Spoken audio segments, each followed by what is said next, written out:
courses, which will be 4 credits each. Let's make it 16 credits. Now, as you progress to the second year, in the 3rd semester and 4th semester, in each of these semesters, you are only required to do 1 compulsory courses.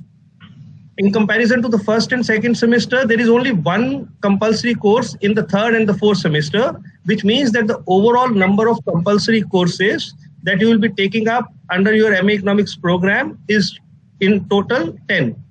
So 4 plus 4, 8, 1 plus 1 from the 3rd and the 4th semester, that's 10 courses which are compulsory courses, and I'll also in the subsequent slide show you the set of these compulsory courses.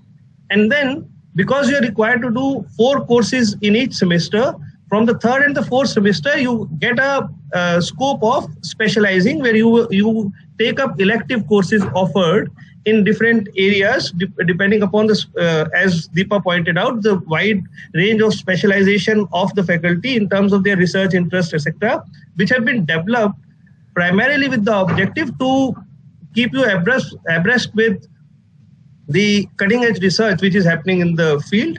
And those courses, 6 courses, over and above that, you can do all the courses from economics stream. And as Dr. Santosh was pointing out, you can take some of the outside school electives or outside program electives, which I mean, by that I mean that if you are enrolled in an economics program, you can take courses from sociology, history within the School of Liberal Studies. And there also there is no restriction. You can also move across schools. So you can go to School of Human Ecology, you can go to School of Development Studies and enroll for those courses, though there is a number of cap which you need to follow as per the design of the program.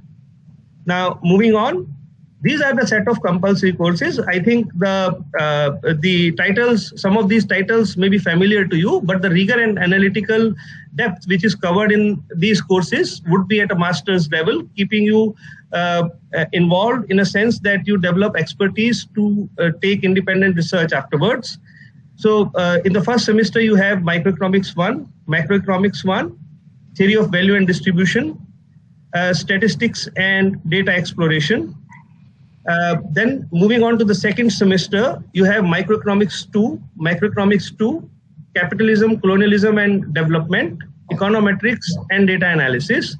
So one thing which we are trying to achieve in your training through these courses in the first year is to give you those theoretical as well as those empirical foundations to engage with the literature, which you will be doing in your set of elective courses depending upon your research interests further in that discipline. And then from the first year, as there are total 8 courses, you will be promoted to the second year, wherein you will have 3rd and 4th semester. In each semester, as I had already explained, there will be 1 compulsory courses and 3 electives in each semester. But there is a condition that you should be passing at least 6 courses from your first year. That is, of the total 8 courses, you must pass at least 6 courses to be promoted to the second year. That's the condition there. Rest, if there is any other specific question, I would be happy to take. And in terms of the areas of specialization, the microeconomics, if you take the classification of the discipline as broadly micro and macroeconomics orientations, then we have Dr. Taposhik Banerjee with us. We have Dr. Krishna Ram, myself. We all are in the micro-based electives as well. And then there is Dr. Jyotirmoy Bhattacharya, Dr. Parag Waknes, Dr. Arindam Banerjee, and Dr. Deepa Sinha. So macro and development oriented electives, you have these many experts dealing with those electives, as well as your any specific query with respect to these courses you can raise during the interaction, and we'll try our best to give you the required addressal to that query. And and then we have Dr. Sharanika Sarkar, Dr. Krishna Ram. They will be taking these econometrics courses. So, in terms of the electives, we have a good range of electives. Like we have introduced specially several new courses: economics of poverty, economics of infrastructure, financial economics, because research these days, you find that it's becoming more interdisciplinary. At the same time, it requires economics and financial understanding to be integrated into your research efforts. So that's the purpose of these new electives, which try and cover these new areas. If there is any other question, we would be happy to take. Robin, this is about the master's program, but would you like to say a little more on the BA program as well, BA economics, for example? If I may ask this question to you, what would be your answer or reply if somebody says, why should I come to Ambedkar University and not go to, say, for example, Delhi University colleges to do BA economics? What would be your response like? Okay, so given the recent adoption of NEP structure, the one thing is that all universities are undertaking required changes in their program structure. So for example, in the BA Economics honors program, this would be now 4-year program. And with the new NEP structure, what we have taken advantage of is we have designed the course structure and the program structure in a manner that students by the end of the fourth year would be having the necessary foundation which would otherwise be required for them to undertake independent assignments, be it the research institutes, be it the research assistantships in different agencies which come and hire our students. So we have taken note of those changing requirements of the job market at the same time, without losing on the rigor which is required to give that basis, because as NEP plans out that after 4 years there will be only a 1-year MA economics program. So both training as well as equipping students with a perspective that they will be probably looking forward to placements after 4 years, which university has a separate division at the central university level, is basically encouraging more and more participation of the students, so that they, from the very early on, they have that exposure, that they get best of their opportunities from the job market. Oh, great. So, hello, Deepa, would you like to add something to this? Then we may take the question from one question which is there in the chat box. Yeah, just to add that, same as in the case of MA, BA also we have the strength that you can take electives from the other disciplines. And given the NEP structure, we are incorporating a lot of research-based courses also, particularly for the 4th year. And I think given that we have a much more cohesive school of undergraduate studies, there is a lot of learning that happens across the disciplines, and it is the same faculty that teaches at all these levels. So we are able to bring in our current research even in our BA teaching. Oh, that's great.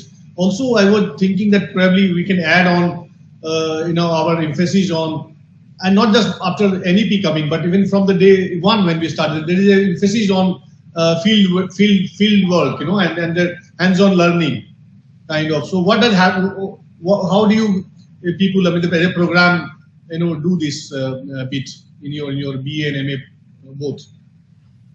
Do you have Yeah, in some of the elective courses, we do incorporate some field visits and surveys around in Delhi only. We have not gone outside Delhi. Okay. But for instance, we had offered a course on social policy last semester where we visited government schools, the Mohalla clinics and so on, to understand how there is an interaction between economic and social policy and how government budgets work and so on. So in different courses, we try and incorporate in this manner, particularly in the elective courses. Right. So this runs through our programs, right? PhD, of course, there is that element is there, integral to it. But both in, we are very conscious of it, both in BA and MA programs, we have this component very much there from the day one. And therefore, so whoever joins us, probably in a way, the question that I posed to my colleague, that how are we going to kind of, what would be our reply if I say where to go to do BA economics? This probably could be one reason, other than the best of the faculties that we have. Also this constant dialogue between the theory and practice, the dialogue between the book and the field, that is something which is very, very central to our pedagogy, and we take it very seriously, not just in terms of it's part of our curriculum. That's the best part. It's not a very episodic one person doing something or other, but I think broadly all programs, not just economics, but all programs do follow this template of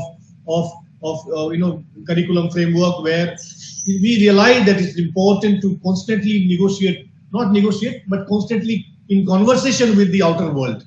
Like Deepa was mentioning about various public policy spaces and what do we learn in our classrooms, and what are its implications, and how does it get translated into when we go to the field.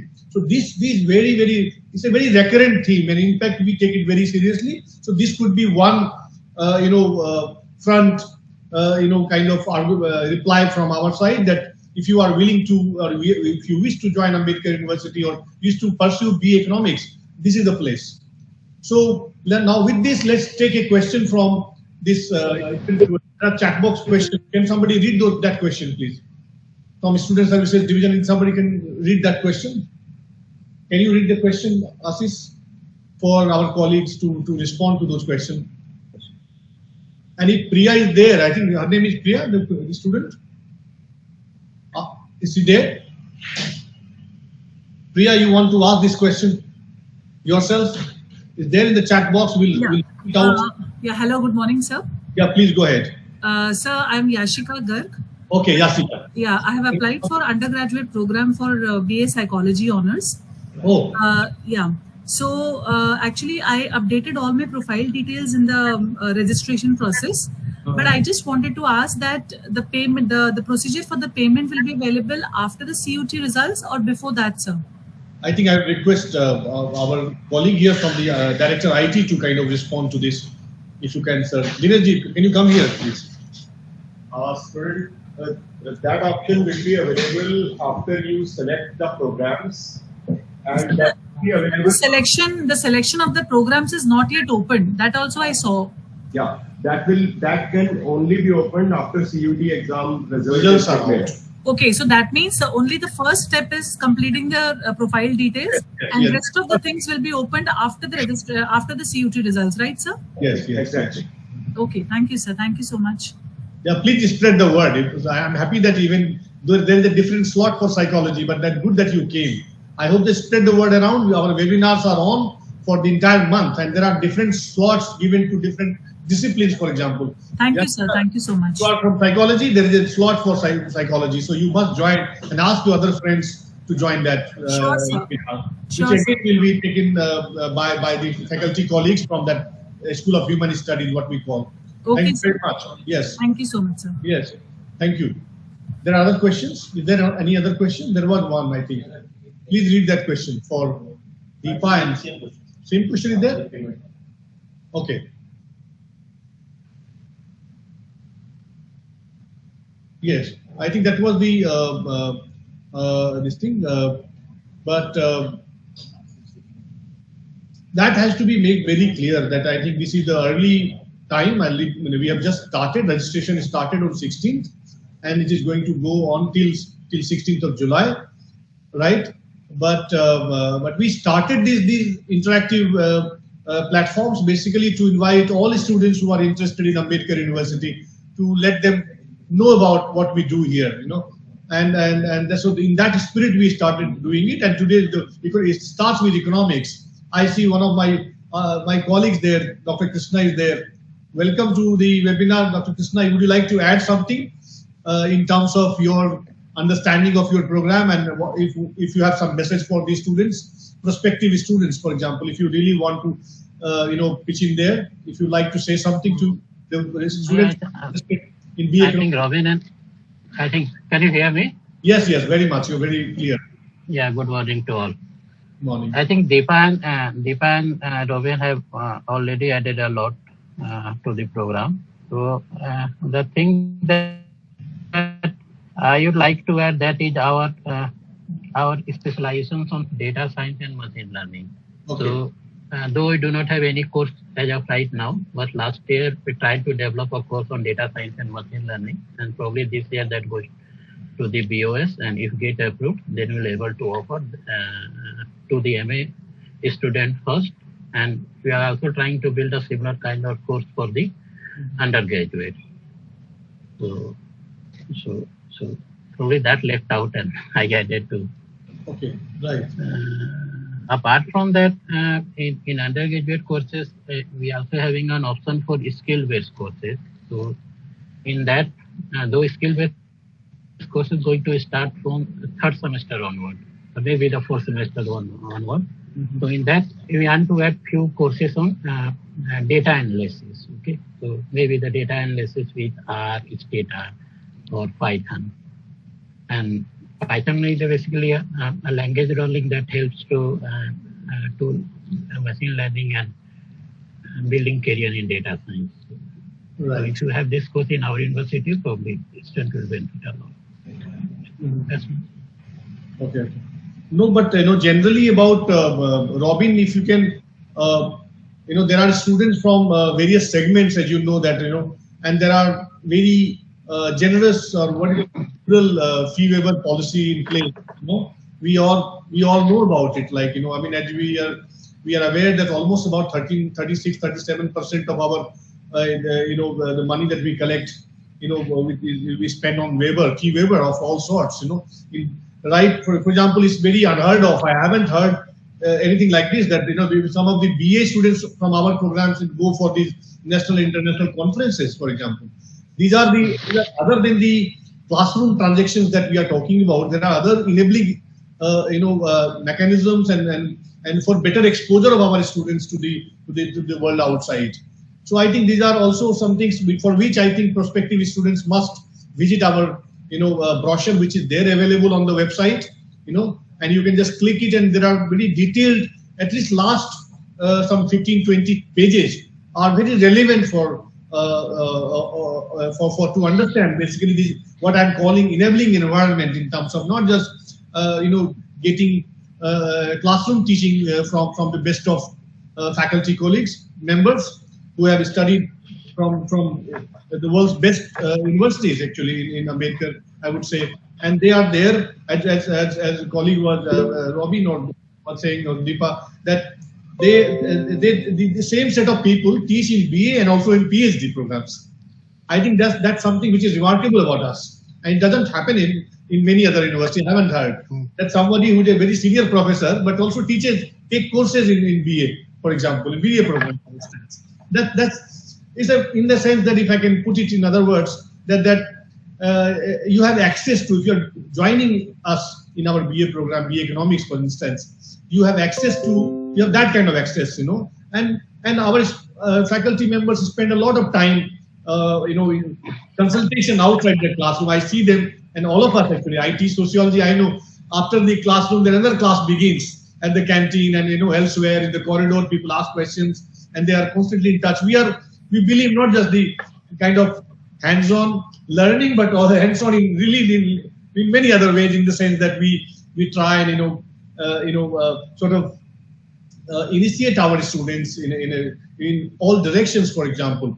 And there are multiple paths for career. For example, these questions comes nowadays very regularly as to what kind of courses, what kind of career paths as a teacher that we imagine or we talk to our students. Like, for example, if I do BA Economics, what kind of career path that a student, not necessarily everybody would like to go for a linear, becoming teacher in a university, for example. That's very clean, one way of looking at it. But what are other paths, for example, which from your experience, Robin, if you can share, Krishna, if you can share, what are those multiple career trajectories that our students so far have been taking, for example? What is your sense about teaching in this university for many years? What kind of career avenues are available for our students. If you can throw some light on that, that would be really great. Robin or Krishna, whoever wants to take that. But if you can just generally highlight, because there are students who actually would like to know, or the parents, for example, who would like to be interested in as to why BA Economics, what we do after BA Economics, maybe. So if you can throw some light on that, it will be really helpful. Yeah. Okay. So thanks, Dr. Santosh, for the opportunity again. I think one of the first thing which a student or any parent has to note with respect to AUD is that if you take the scheme of these webinars that are being arranged, these are subject specific or discipline specific programs. These are not programs segregated on the basis of the programs per se. For instance, BA Economics program or MA Economics program. These are not program specific, these are subject specific, which means that for us, once you join the university, it's a continuity of training. It's never demarcated across these different boundaries of the different program structures. So there is a continuity, and there is a rigor involved in training of the students right from the start, the point where the student takes a decision that I want to specialize in economics, but at the same time, they are given opportunities across mathematics, across different schools to have exposures to other areas as well, which is very much developed much in advance from the very start of these programs were developed, and now which is also getting mainstreamed now across different universities through the recent initiatives of the UGC. So we have been fortunate enough to have that experience with us in the program teams, as well as the university ecosystem, where we could uplift the responsibilities put across to us by the changes which are taking place now. Now, in backdrop of that, if I add that, as Dr. Santosh was mentioning, a student who is keen to take economics as a specialization can go for till the PhD. And can finally be seeing himself as participating in the larger academic community. But at the same time, because it's also the fact that there is no division between the teaching workload, it means that if a faculty is teaching PhD economics course, at the same time, the same faculty would be having an opportunity to interact with the undergrad students. So it is this continuity which is one important feature which we offer as a university, that your flow of information is never restricted at any stage. And as a result, you are encouraged to take queries, think aloud, and engage with the discipline without confining your boundaries in the subject, in the program in which you are. And I think that is the major plus point. And so far as the career path is concerned, our students, they have appeared for, if I take the case for masters, after masters, there have been campus placements for our students. As Dr. Krishna was mentioning, there is increasing emphasis upon, and as Dr. Santosh was mentioning, hands-on training, the job market requirements in terms of new languages, in skilling in the data analytics. All of that is something which is increasingly being integrated into our program structure. And at the same time, so this gives students a opportunity to get into the job market with the confidence that they have certain foundations with them on which they can build further specializations. And then there are students who have qualified several competitive exams conducted by the Government of India. And another advantage is those who think of appearing for competitive exam right after their four-year BA program get an opportunity to have continuous feedbacks from the faculty with respect to the approach they should be adopting. And as Dr. Santosh was mentioning, apart from informal interactions, there are mentors assigned from the faculty group through the entire list of students enrolled in a program, and those students have continuous interaction with the faculty, and as and when, and that is something which is important. Your query need not be restricted to your program. Your aptitude has to be very much in line with the changing requirement of the job market, and that is something which is our effort, so that once you enroll for a program, you are part of the community, and that's how we put it. Every success, every failure, we take it as collective, and I think that's where we have the strength of the university environment which we have to offer. I think my colleague Dr. Krishna may add something. Krishna, yeah. So as far the career avenue is concerned, so of course, apart from contributing to the academics, there is a career in Indian Economic Services. So there are many students after passing out MA, they appear for this particular exam. It's called Indian Economic Services, conducted by EPSC, Indian Public Service Examinations, and they become economists there. So the initial post they get, I think that one is assistant directors, economics. So apart from IAS, there is a RBI. So RBI offer a Group B post to MA economics student, and many economics of students of that one also. Of course, civil services is one, but that one is a general. Everyone can appear for the civil service examination. But of course, if one can appear with the economics, they have some additional advantage that other students generally do not have. And of course, there is a career in different research organizations. So there are many research organizations, NGO, who can appoint economists, so they can contribute to that. There is a huge demand of economists in the corporate world.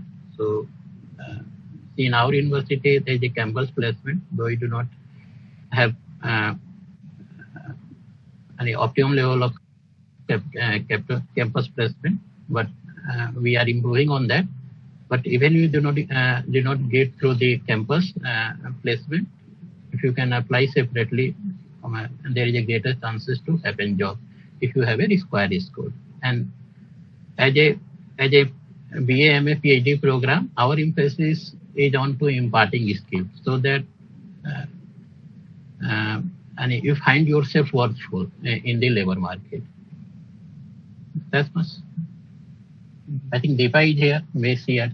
Deepa, would you like to add something to what Robin and Krishna had mentioned? Yeah, I just wanted to add what Krishna has already added, that Indian Economic Services and RBI is there. Some of our students have gone into banks also. Okay. Just wanted to say that every year about 2-3 of our BA students also go abroad to various universities to do their masters. Excellent. And they have been joining think tanks. We have our graduates who are working in World Bank. We have one graduate who's now doing a master's in public policy in Harvard School. There are 2 PhD students in Amherst.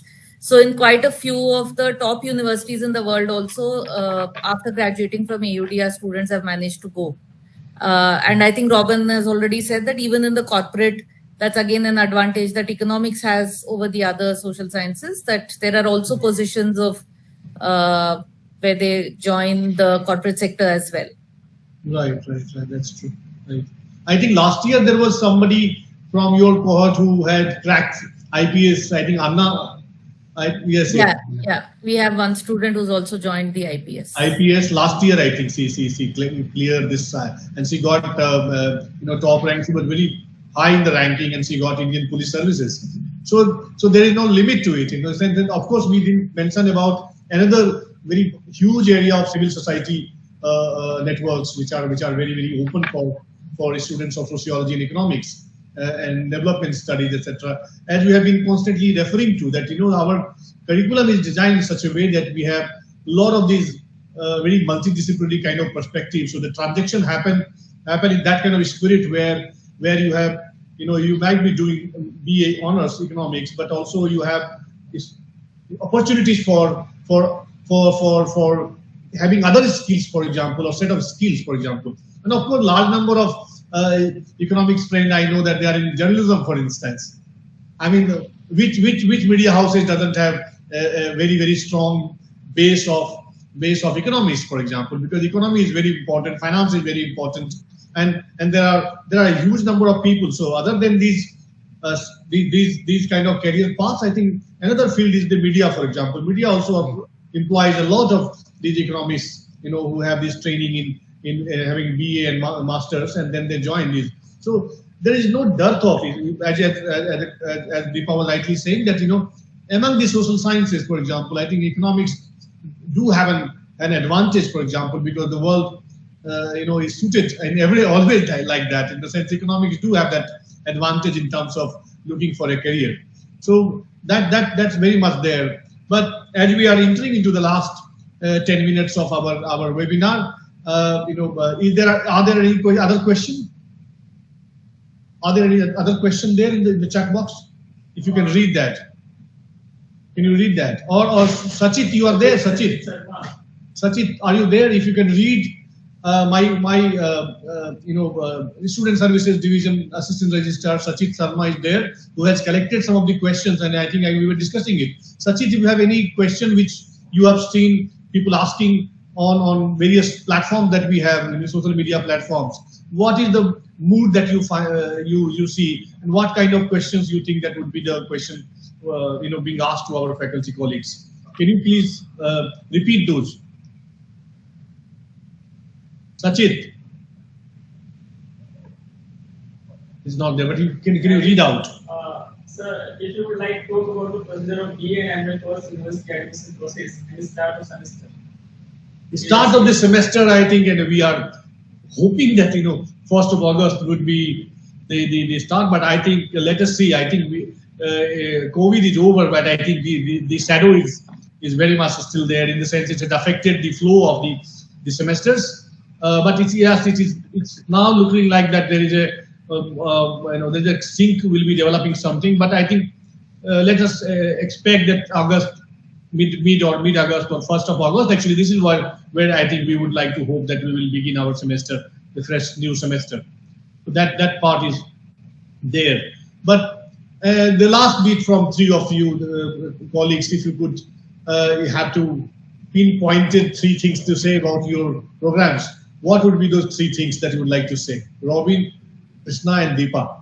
What are those 3 things that you would like to say? That imagine that there are students. These conversations this conversation is being recorded, and it will be available for our prospective, those who are aspiring for an admission. So, what would be the last your 3 things that would you like to say about your program to our students who are aspiring to join you in the next semester? Let's begin with Deepa. Yeah. Hello.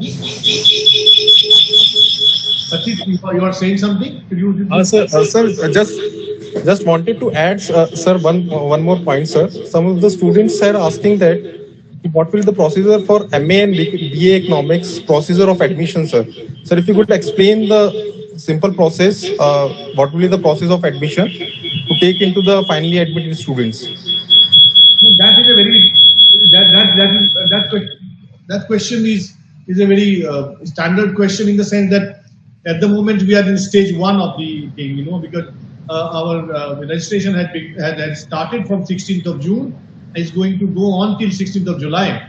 But at the moment they are feeling this, but only when the results are out that we'll enter into the second phase. And as you know, everybody knows that we are making the admissions will happen through CUET merit list. The merit list will be created, and then and of course we are a state university, so there is 85% reservation for students from Delhi. When I say students from Delhi, I mean, I must clarify it, that those who studied the last, if you are looking for admission in masters, then your BA, if you have done your BA in Delhi, then you are a Delhi wala. Or if you are aspiring for a seat in BA, and if you have done your +2 in Delhi, some school, then you are a Delhi person. So that, remember that, I think you should go, and it's there in the brochure.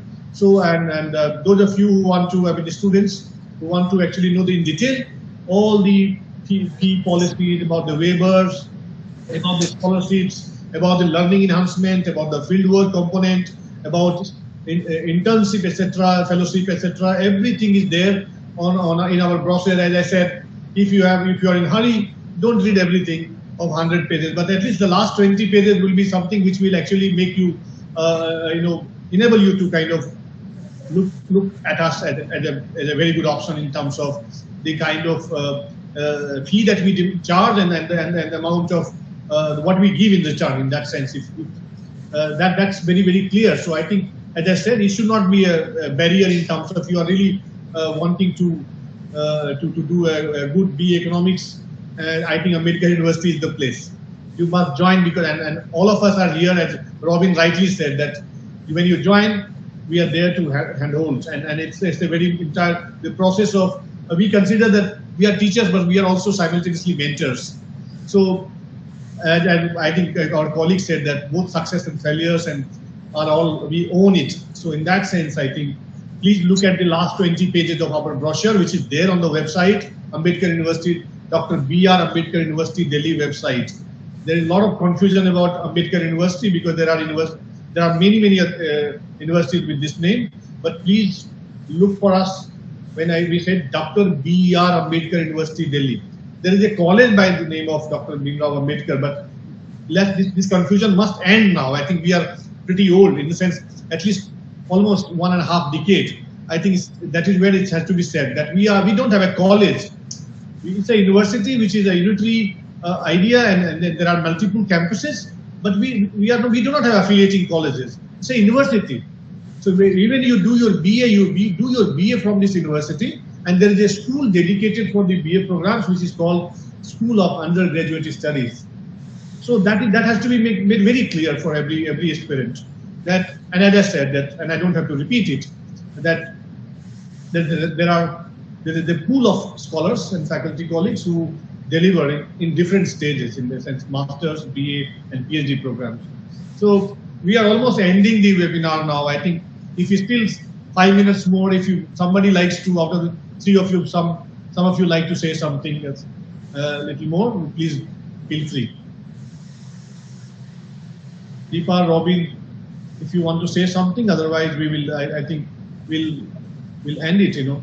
Or okay. 5 minutes. I just want to say one thing, as if thinking of ourselves as an undergraduate student, I think one of the thing I would like to suggest is take your first step, because the first step in the journey is the most important, and we are all here to support you in your journey and destination. There will be multiple destinations will be becoming visible to you as you progress with us on this journey, and it is with a sense of responsibility that we economics faculty will be there to support you through your journey. And there is a long association with you. It's not just during the program, it's after the program, as Dr. Deepa was mentioning, that students continue to be in touch with us, and that's the kind of relation, student-teacher or a mentor-to-mentee relation that we maintain. And I think that's what probably makes us, at least if there is some difference we are able to bring as a group, I think that's the one of the characteristic feature in our way of functioning. If my colleague wish to add further, I pass on to them. Krishna, Deepa would like to add something. The last few minutes, so that you would like to say to the students who are waiting to join you, to motivate them. Of course, there are other options, but as I am pitching it like that why AOD should be their first option. And so if you have some inputs there, if you can just say a few things, it would be great. Yeah, I'd just like to repeat what Robin was saying, that you get a committed faculty here who are also engaged in research and bringing that into our teaching. We provide an inclusive space where all kinds of diversity is respected. Even in our teaching of economics, we respect that diversity. So I think it is one of the unique places where you get a very wide range of perspectives within the economics discipline. And that is something that I would like to put forward as one of our USPs to attract students. Great. Krishna? And now, as far the strength of economics program is concerned, and at all three levels, because we teach all three programs, BA, MA, and PhD. So as far the strength is concerned, so I can say that goes to our all faculty. So we are having a dedicated faculty as Deepa mentioned, and we also, though it's a kind of self-appraisal, but though I am a bit hesitating to say this one also, but we are also the best, particularly when you compare to the Delhi.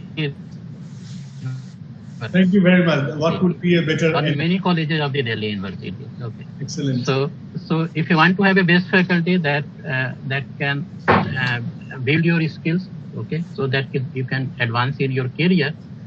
So I think in that sense, AUD is a better place than many colleges of the Delhi University. And second, though we teach students, so we also find your seniors very helpful, whether that is at the BA, MA, and PhD level. So it is not only that teacher is teaching you, but you are also learning from your peers group, from your senior, from your university environment. And in that sense, I think AUD is a better place. So that's much. Thank you very much. Sachit, you have something to say? Also, just wanted to add one more point, sir, about the training and placement, because I'm taking care of the training and placement also. So there is a demand side and supply side. If I can talk about all of them, there is a demand side that many of the corporates want MA economics students to be placed in their company. So we are fortunate that many of the companies want our MA economics students to be a part of their team. So there is a higher demand for the MA economics students and as well as BA economics students. So I want students to take admission in these courses to further nurture their careers. And also I want request to all of the students as a point of the admissions, kindly read all the points that is mentioned in the admission brochure regarding about our reservation policies, what are the reservation policies, how the NCT and ONCT Delhi candidates has been defined, so that after when we go for the admission verification process, that problem of this reservation and all this will not be occurred. So before filling up the form, kindly read this properly and put your right NCT, ONCT category on the admission portal. Thank you, sir. Okay, so with this now, let me first thank all three of my colleagues, Deepa, Robin, and Ketan. I think we have started well, looks like to me, because we had a good conversation. Even though there were very few from in the sense from outside, but we'll continue with this. I think as people get to hear about it, get to know, this video will be now will be there available for all aspiring students of economics to get a sense of it. So with this, we end the webinar for economics program, and hopefully we'll meet again. Thanks.